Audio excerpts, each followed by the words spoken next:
Hey, what's going on guys? Welcome to a new video. So today then I want to share with you my strategy to make as much money as possible, as quick as possible. So it's a short-term strategy then. I'm not thinking a year down the line. I'm thinking more along the lines of the next 3 to 6 months. So the idea of this video then actually come from speaking to somebody on a one-to-one call, and they were saying how they were just sick of their job, and their main goal then was pretty much just to get out of employment as soon as possible. So that's what gave me the idea of the video, and hopefully it'll apply to a lot of people watching this then, and hopefully help some of you guys out as well then. So that being said then, let's just get straight into it.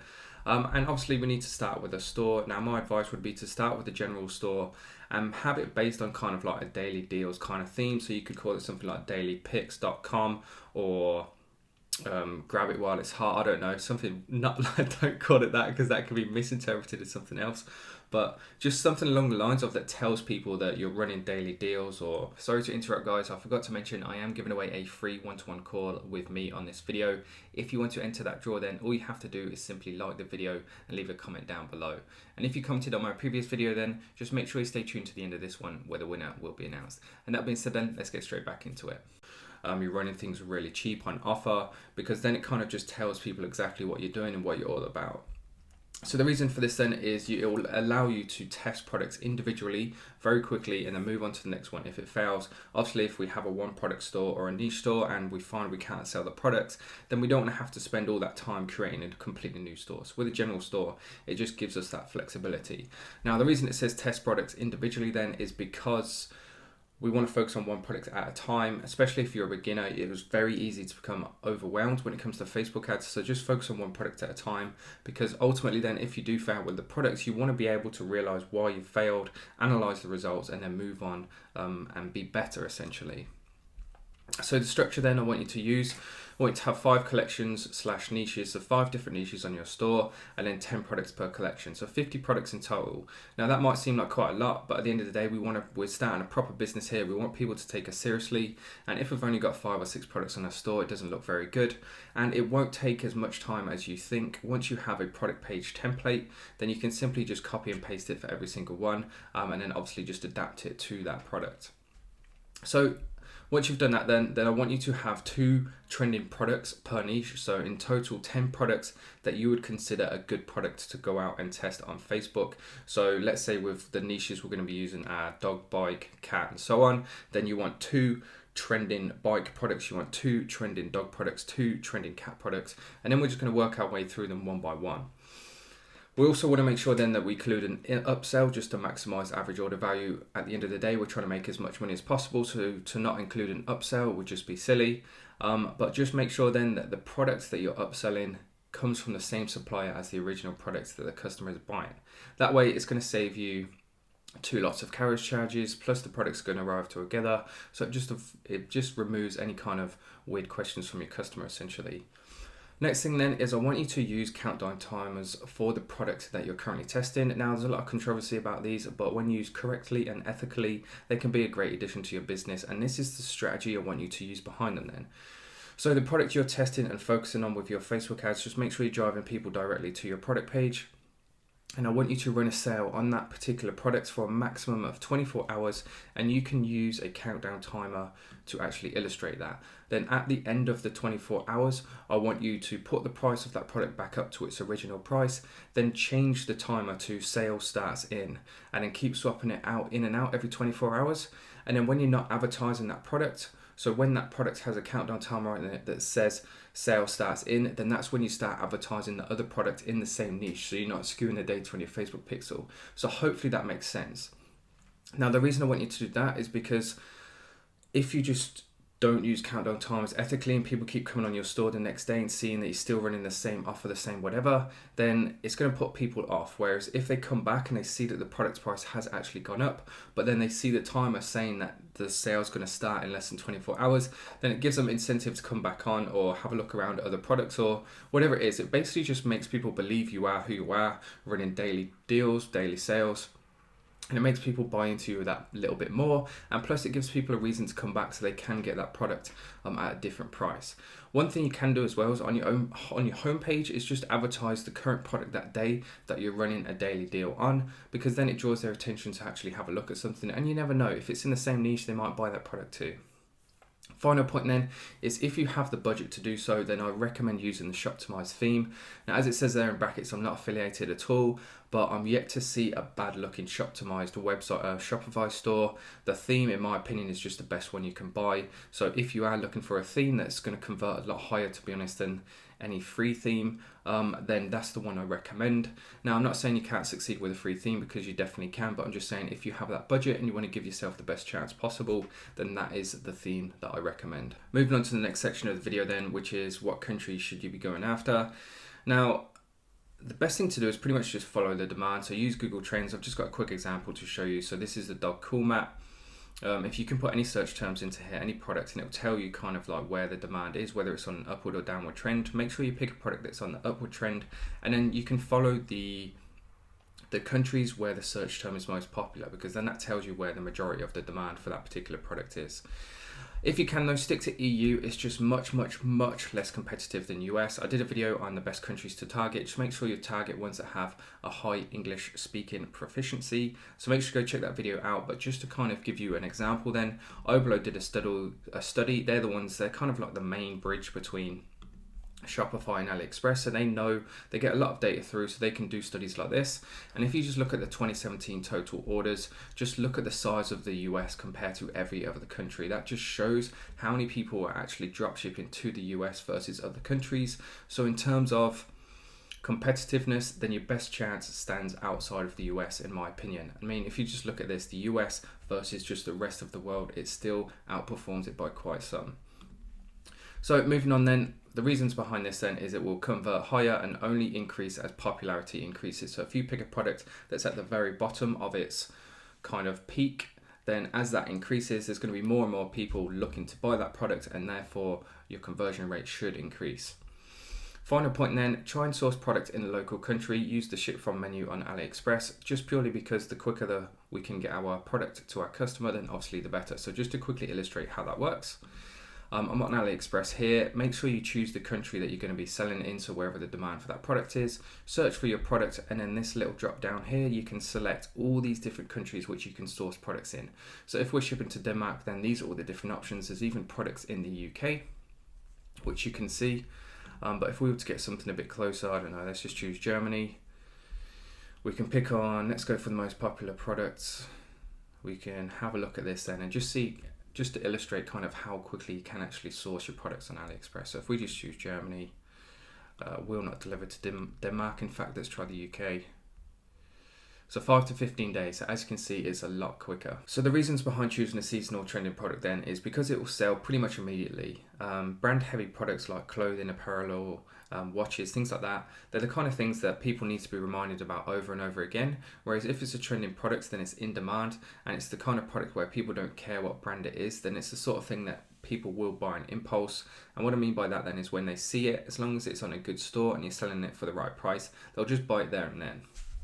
So when it comes to thinking about what kind of products to sell, start thinking about in your mind and think weather related things, because obviously, especially in the UK, as soon as the sun starts to come out, people are in a better mood. They're spending more and more time outdoors. So think about things they care about or that they're sociable with. So obviously the dog niche is absolutely huge, and as the weather gets better, more and more people are spending time with their dog outdoors. So think of the kind of things that they'll need. If the weather's getting hot, then things like dog water bottles. If you have a look at Google Trends, you can see that the search term for dog water bottle tends to increase as the weather gets better. This is worldwide too, and at the moment it's just approaching kind of like the highest point in popularity. So a certain product like that then would be a good idea. E-packet is a must then. That is if you do decide to source products from China, just purely because we don't want to miss the season. If a product takes 4 weeks, which is a rare case to be honest, but just in case, then the weather in the UK is unpredictable, and by then it might be raining again. So just make sure you try and source your products as quick as possible. So use that little trick I showed you where you can choose to ship products from a bit closer. And then just kind of a general note, stay away from anything consumable or hazardous. either you'll get banned on Facebook, or if somebody eats it and gets ill or whatever. It's just the kind of thing you just want to stay well clear of, unless you have the experience and you know that you're working with a reputable supplier. But just keep things simple. Go for generic products that can't hurt or harm anyone or doesn't need to consume. Plus, when it comes to getting it into the country too, it's going to be a lot quicker. I know when I used to sell LED dog collars with the battery inside them, so they used to come across with the batteries included, it would sometimes take a couple of weeks to go through customs because they'd want to actually test the battery, see what kind of battery it is, and just make sure it met the right regulations. So basically just keep it simple. Moving on to the final part of the video then, the Facebook ad strategy. So this is what I recommend, or at least what's been working for me really well recently. So I've been using CBOs quite a lot. Obviously from the 1st of September, everything is going that way. So I've been trying to get to grips with it, and this has been working really nicely. So start with a max of 5 ad sets then in one CBO campaign, and make sure you choose the lowest cost bid strategy. And you want this to be a traffic campaign as well, because the whole idea or point of this is just to try and get as much traffic on our store as soon as possible. Because it's a trending product, the product is going to be in demand. So you don't necessarily have to go out and tell Facebook to find people who will purchase, because if it's an in-demand product, then all you need to do is simply get them on our store, if that makes sense. So put the daily budget as £100. Now I realise that's quite a lot, so make sure you watch it every 6 hours and keep an eye on the cost per click as well. As long as you're getting clicks for under 20p, then to me that's it's pretty effective. But obviously if you're watching it, then you can keep an eye on the kind of numbers you're getting. If your CPM starts to creep up, starts to go the opposite way, so you start spending £20-30 on a CPM, then that's very expensive in my opinion. But the main thing you want to keep your eye on in the CPC is your CPC. If you can keep that under 20p, then you're getting pretty cheap traffic.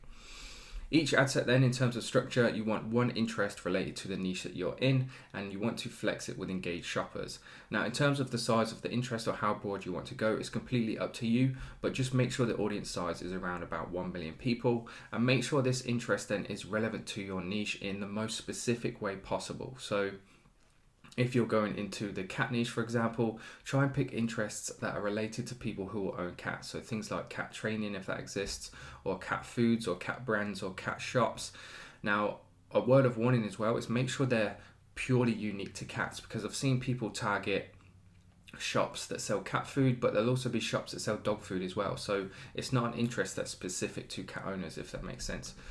So let it run for 2 days then, have a look at the numbers. I typically do this at midnight. If you follow me on Instagram, you'll know that for whatever reason, I've always just traditionally done it at midnight, and duplicate all the winning ad sets at midnight into another CBO, but make sure the objective of that right now then is purchase campaign, and then double the budget.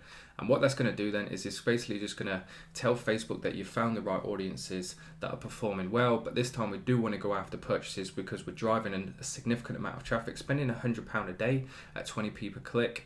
I think that's going to be approximately 500 visits a day. So you're going to be getting the traffic. So now we want to build on the purchase event data, and essentially this is what it's going to do. And it's only going to be doing it because you're only duplicating the winning ad sets. You're only going to be driving or showing your ad then to the most highest quality audience, if that makes sense.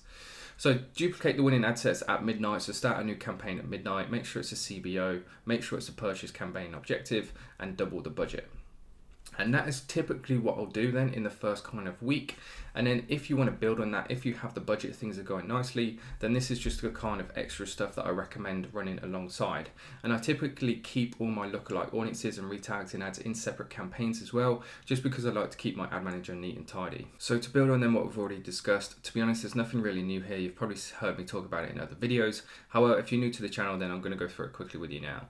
So what you want to do then is create lookalike audiences based on the highest quality traffic as soon as you have 100 people. So as soon as you have that custom audience that has 100 people in, then you can build these LLAs, and typically they're going to be the kind of audiences as well that convert the highest. So definitely start experimenting with them as soon as possible. And the ones that I recommend then are in terms of the highest quality. You want the view content. You want the people who have view contented, if that's a word. You want people who have added to cart, combine that into one audience. You want your purchases, and then you want your video views, 95% and 75% if you're using a video ad, of course. If one lookalike audience approves a winner, then create another lookalike audience based on the same audience. So let's say you've based a lookalike audience on the purchases, and that audience is going really well, then create another lookalike audience based on that same audience, because you can actually create more and more lookalike audiences based on the same custom audience, if that makes sense. Any questions at all, by the way, feel free, leave a comment down below. I always get back to every single person. In terms of retags in ads, then you want to retag it, so create a custom audience that's going to include all your view contents, all your add to carts, and you want to retarget all of these people with the exact same ad. Because it's a trending product, it's the sort of thing that somebody's going to buy at some point. So when they first come on your store, they might not want to buy it, they might get distracted. So simply just showing them ad again and again gives them more of a chance to actually remember that you sell it and actually come back and buy it. Final point then, just to finish the video off, is everybody who's purchased, everybody in your purchase custom audience, retag them all again with a different product but in the same niche, including a discount code. So make sure it's kind of like a loyalty ad. So you can say, hey, thanks for shopping with us. Here's 20% off your next order. And then you can have like a carousel ads of all the different products in the same niche, because of course they're going to be relevant. If they've bought a product in the cat niche, then showing them all these other different cat products is surely going to be relevant to them. And offer them a discount code as well. It builds that relationship. It shows trust. It shows that you're genuine and thankful for them shopping with you. So it just entices them to come back to you and spend even more money. And that being said then, guys, that is the whole strategy. If you're still watching the video, thank you very much. Hopefully you've got some use out of this. If you have and you put this into practice, I'd love for you to come back and let me know what kind of results you get. And that being said then, if you enjoyed the video, please do make sure you leave a like and help me get to 5,000 subs. We're going to hit it within a week, I think, which is just absolutely mind-blowing, to be honest. And if you want to enter that one-to-one draw then for a chance to win a call with me, make sure you leave a comment down below. And that being said then, let's get into announcing the winner of the previous video. So here we are then, guys, on my previous video, top 50 products to dropship in 2019. It took me hours and hours to put this together, but you guys seem to enjoy it, so it's all worth it. So I'm just going to take the URL top left, head over to the random comment picker. So these competitions, by the way, are 100% random. I don't pick the winner. And the winner of the previous video then is Omar's Gym. So thank you for the video. Thank you very much. Reach out on Instagram. We can get that call arranged. And guys, if you want to stop trying your luck, you can actually just get straight down to business and book a call with me straight away. There is a link in the video description down below if you want to do so. But no worries if not. Please do keep commenting on my videos, and I'll see you in the next one.